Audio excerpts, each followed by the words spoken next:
తెలంగాణ ప్రభుత్వం ప్రజలకు సంక్రాంతికి బంపర్ ఆఫర్ ఇస్తోంది. సంక్రాంతి పండుగకి హైదరాబాద్ నుంచి విజయవాడ వైపు వెళ్లే వాహనాలకు, పండుగ తర్వాత విజయవాడ నుంచి హైదరాబాద్ వైపు వచ్చే వాహనాలకు టోల్ ఛార్జెస్ మినహాయించాలని కేంద్ర ప్రభుత్వం ఎన్హెచ్ఐని కోరింది తెలంగాణ ప్రభుత్వం. సంక్రాంతి పండుగ సందర్భంగా హైదరాబాద్ నుంచి ఆంధ్ర వైపు వెళ్లే ప్రయాణికులకు ఊరటనిచ్చేందుకు తెలంగాణ ప్రభుత్వం కీలక నిర్ణయం దిశగా అడుగులు వేస్తుంది.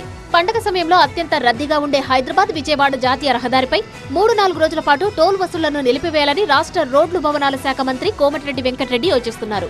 హైదరాబాద్ నుంచి విజయవాడ వెళ్లే వాహనాలకు జనవరి 9వ తేదీ నుంచి 14వ తేదీ వరకు, అలాగే విజయవాడ నుంచి హైదరాబాద్ తిరిగి వచ్చే వాహనాలకు జనవరి 16వ తేదీ నుంచి జనవరి 18వ తేదీల్లో టోల్ మినహాయింపు ఇవ్వాలని కేంద్ర మంత్రి నితిన్ గడ్కరీకి ఎన్హెచ్ఏఐకు లేఖ రాశారు మంత్రి కోమటిరెడ్డి వెంకటరెడ్డి.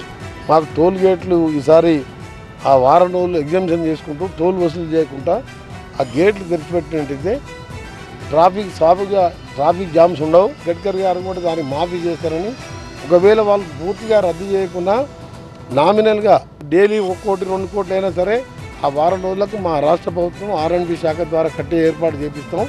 సంక్రాంతి టోల్ ఫ్రీ ప్రయాణానికి అనుమతి ఇవ్వాలని రాష్ట్ర ప్రభుత్వం నిర్ణయం తీసుకుంది.